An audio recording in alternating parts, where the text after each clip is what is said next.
I knew it was wrong to look at her that long, but I also knew I'd never forget it. I hadn't been back in town more than a week when my dad asked if I could help the neighbor with her pool filter. Said she'd been having trouble getting someone to show up. I said sure before I knew what I was agreeing to. Back then, she was just his neighbor. I didn't know her name. Just that she lived alone, 2 doors down, and that her yard always smelled like oranges and chlorine. She was older. That's the first thing you'd probably notice.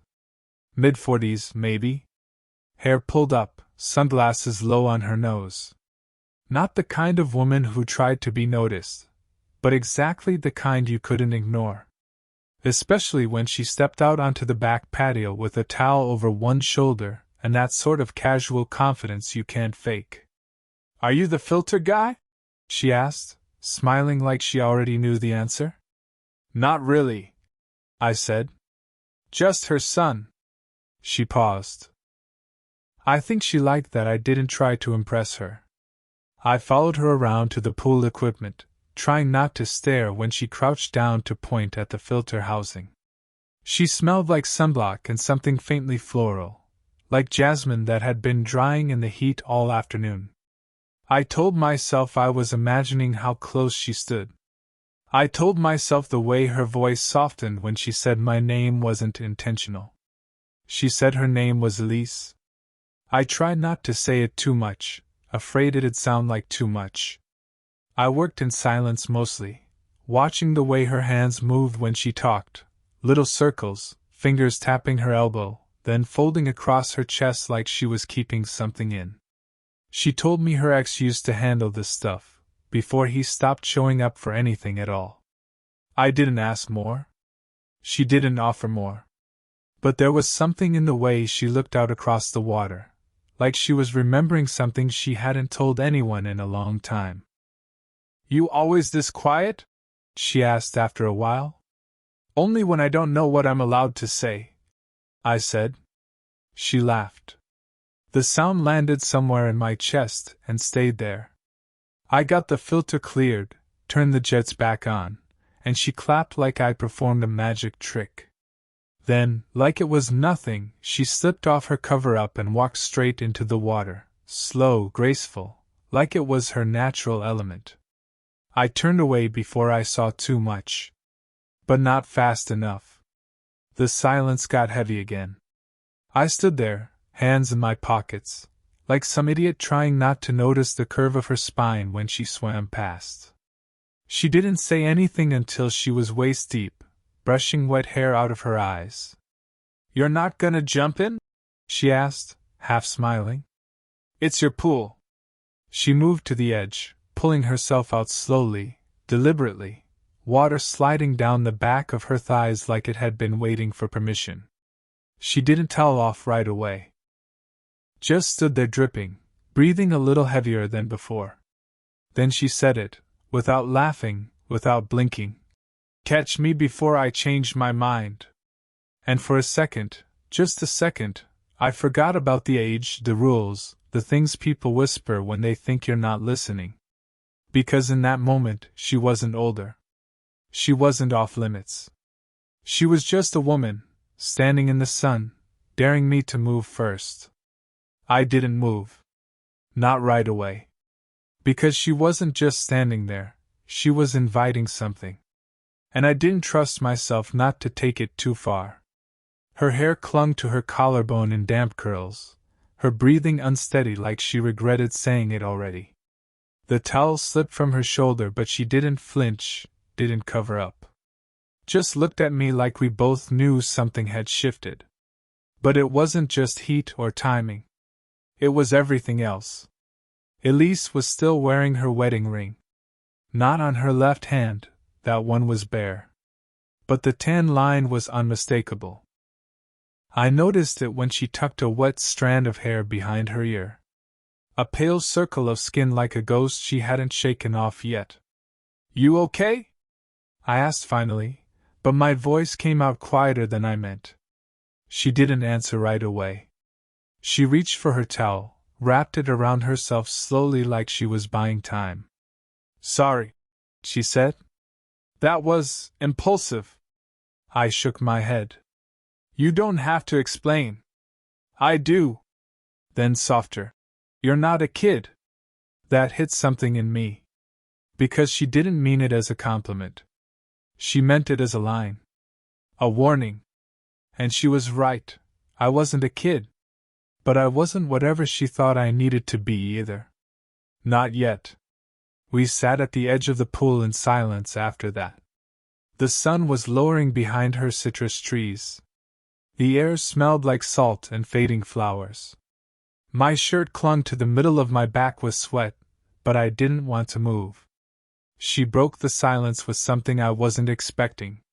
He used to swim every morning. My ex. No matter the weather. She didn't look at me when she said it. I hated the way he'd leave the towel on the floor. The puddles in the hallway. Now the filter clogs and I talked to myself like he's still here. I didn't know what to say to that, so I just let it sit between us. But something in me wanted to reach for her. To undo that kind of ache. Instead, I studied the line of her wrist, the way her pinky curled under as she gripped the edge of the lounger. The chipped polish on her toes. The half-moon scar near her ankle I hadn't noticed before.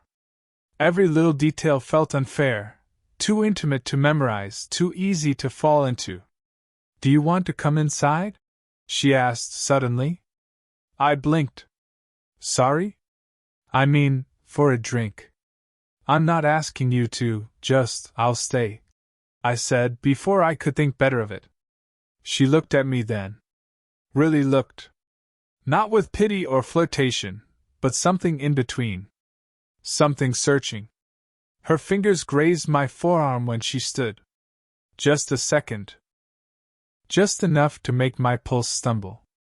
And I knew then, this wasn't casual. It never had been. Her house was dim and quiet. The kind of quiet that made your own breath feel too loud. She moved through the kitchen like someone used to being alone. No wasted motions, no need to explain where anything was. Wine okay? She asked, already reaching into the cabinet. Sure, I said, though I didn't drink much. But I wasn't about to say no. Not tonight. She handed me the glass, and our fingers brushed. Again. Same charge. Like static before lightning. I leaned against the counter while she leaned back on the sink, arms crossed over the towel she'd wrapped around herself again. She hadn't changed clothes. I hadn't looked away. This feels dangerous, I said before I could stop myself. Elise tilted her head, eyes searching. What does? This. I looked at the glass, then at her. You. Me. Here. She smiled, but it wasn't amusement. It was something sadder. It only feels dangerous if we pretend it means something. It did. It already did. But I didn't say that. The silence stretched again, taut, humming with everything we wouldn't admit. Then I noticed the photo on the far counter. A man, her ex I assumed, standing next to her at what looked like some wedding reception. Her smile in that picture didn't match the one she wore now. It was wider. Brighter. Younger. I looked away. I thought you left, she said softly, like it had just occurred to her. I tried, I said. Didn't make it very far. She walked past me to put her glass in the sink, and for a second, I thought she was going to keep walking. But then she stopped. Close. Too close. I'm not good at this, she said, barely louder than a whisper. At what? Starting over. I could feel the heat of her skin from where I stood. The air between us thinned. And in that moment, I almost told her. Almost said something stupid. Like I don't care about the age difference, or I notice every time you avoid eye contact when I look at you too long. Something true. Something reckless. But then the knock. Sharp. Sudden. 3 quick raps on the front door. We both jumped. She stiffened, stepping back instinctively. Her glass almost tipped in the sink. Probably the delivery I forgot I ordered, she muttered. Don't stay here, okay? I nodded, though my chest felt too tight for words. She disappeared down the hallway, towel still clinging to her hips, hair dripping down her back. I could hear muffled voices. A man's voice. Low. Familiar in the worst way. When she came back, she wasn't smiling. Everything okay? I asked. She paused. It was my ex. He left his watch. Said he'd been looking for it for weeks. I swallowed hard. Did he see me? She shook her head. No. But if he had. She didn't finish the sentence. She didn't need to. Then, slowly, she stepped forward. Her fingers found my wrist. You can go if you want, she said. But if you stay. She didn't finish that sentence either. Because we both knew what she was saying. I didn't leave. I thought about it. Even walked halfway to the door. But something in the way she looked at me, like she didn't know how to ask me to stay without asking, made my hand fall away from the knob. The night outside had gone still. The kind of still where even the bugs forget to chirp. And inside, it felt like everything had narrowed to the space between us. I shouldn't have said that, she murmured finally. You didn't finish it, I said. Her eyes flicked up. That doesn't mean I didn't mean it. I didn't know how close I'd gotten until her voice dropped. Why are you here, really? I blinked. You asked me to fix the pool? You know that's not what I meant. She leaned against the counter, the towel slipping just enough to show her collarbone, the line of her neck. But that wasn't the part that pulled me in, it was her face. Raw. Unmasked? I think about you, I said, and instantly hated how fast it came out. She flinched. Not dramatically. Just a breath, caught in her throat like she didn't expect me to say it. I try not to, I added. It feels wrong. Her eyes didn't leave mine.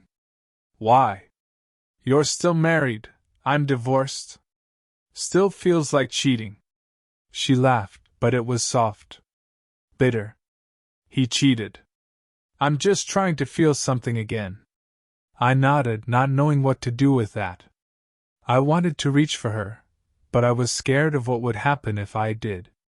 I didn't plan this, she whispered. I don't think you did. But you keep showing up. You keep leaving the gate unlocked.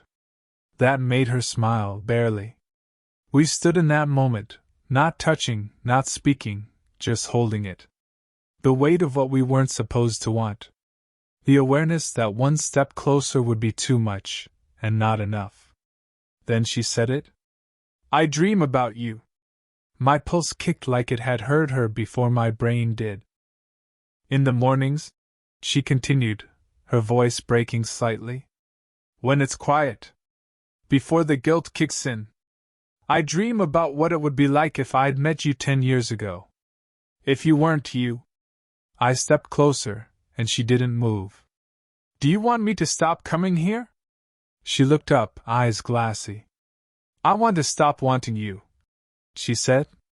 But I don't. That hit harder than anything else could have. More than the touches, the glances, the pull. Because it wasn't seduction. It was a mission. I reached out, brushed a strand of hair from her cheek. My fingers shook. She didn't pull away. Then she asked it, voice barely above a whisper. What happens if we don't stop? We didn't move. We didn't breathe. The silence that followed wasn't empty. It was everything we were about to choose. We didn't kiss. We almost did. But she turned away, and I let my hand drop back to my side like it had betrayed me. She said she needed a minute. Walked into the hallway and left me standing in her kitchen, heart hammering like I'd just sprinted across a minefield. My glass of wine sat untouched on the counter. It suddenly looked ridiculous, like a prop in a play we weren't ready to perform. I moved to the photo again. The one I'd seen earlier, her and the ex. He looked familiar in a way I couldn't place, like I'd seen him once at a gas station or passing in the street. Then it clicked. Not the man, the location. The wedding venue. It was the same hotel where my mother had once worked events. The same place where I'd spent long weekends as a kid, sitting behind the reception desk, waiting for her shift to end. And then I remembered her. Not as Elise, but as Mississippi Lane.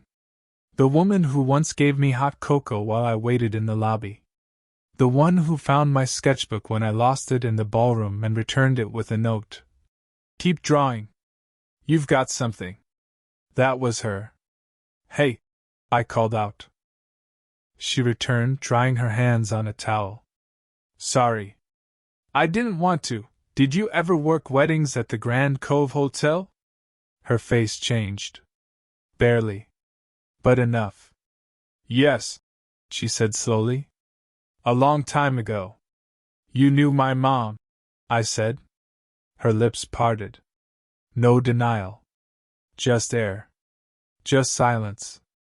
I remember you, I added. You gave me cocoa. You wore a green scarf. You called me an old soul.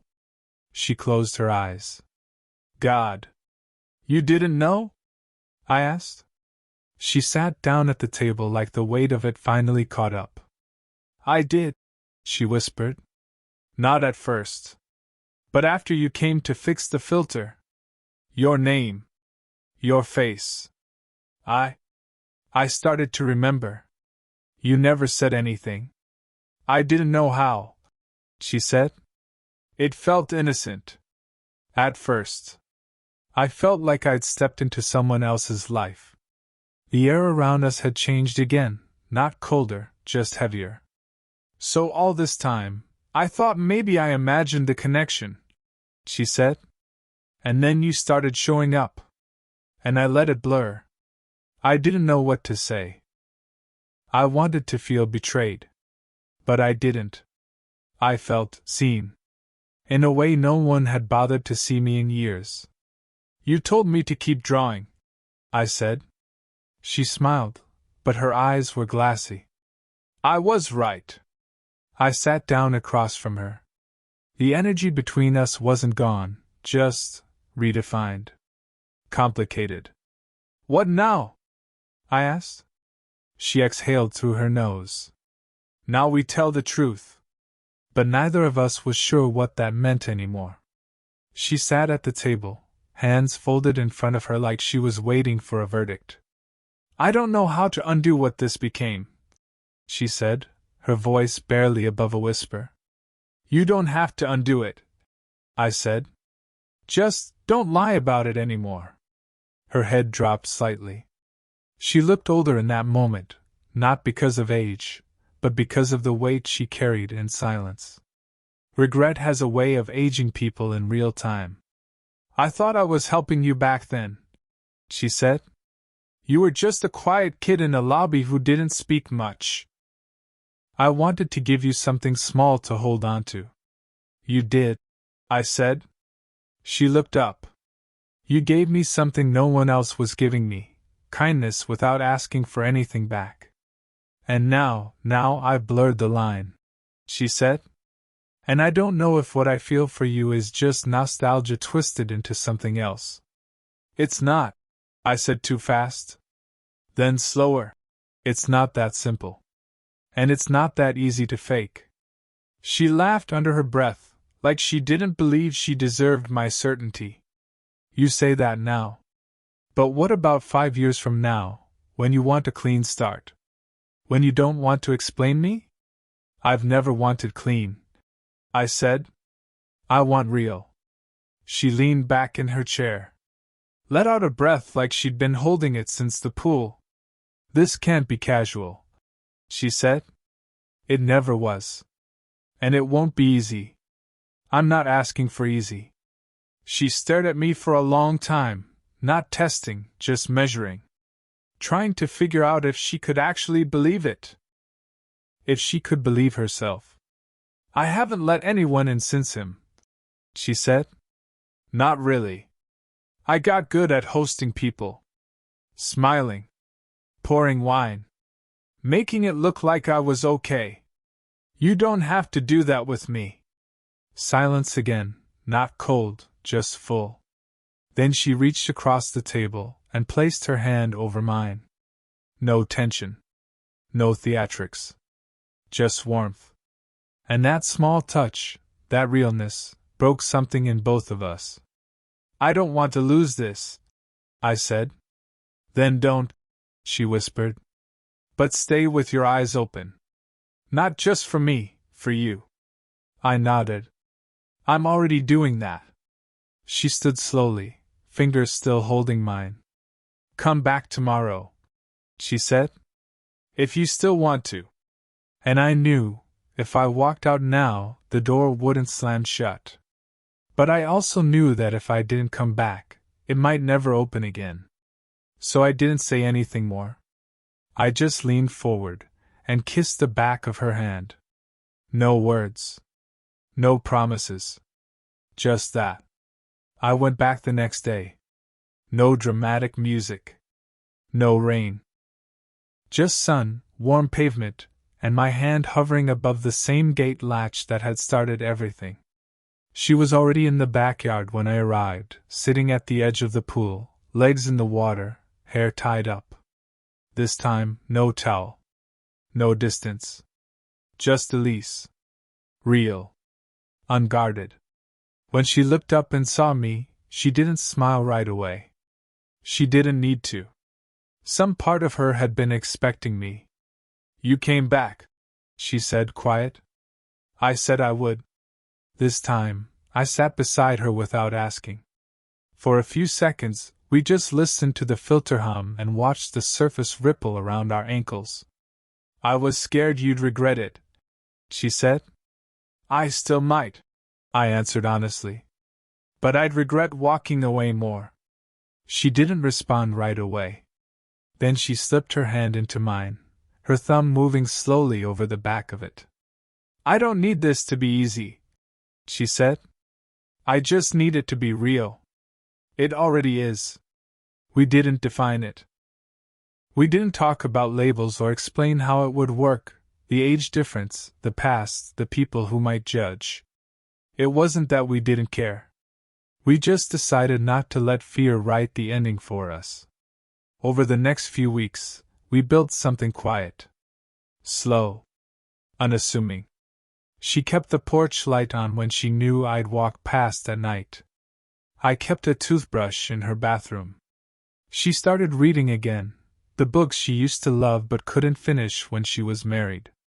I started sketching by her pool, where I first saw her completely unguarded. She told me once, in the middle of folding laundry, that she hadn't felt like herself in years.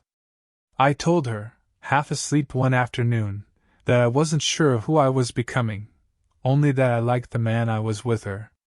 And maybe that's what love really is, not fireworks, not certainty, not perfection.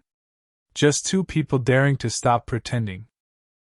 One night, weeks later, I caught her in the same spot, standing at the edge of the pool, light reflecting off the water. When she noticed me watching, she said it again, the same words that changed everything. Catch me before I changed my mind. Only this time, I didn't hesitate. I walked to her, wrapped my arms around her waist, and pulled her gently in. We hit the water laughing. Sometimes, the riskiest thing isn't falling for someone. It's letting them actually see you. And when they do, don't look away. Speech balloon, did you enjoy the story? What kind of stories would you like to hear next?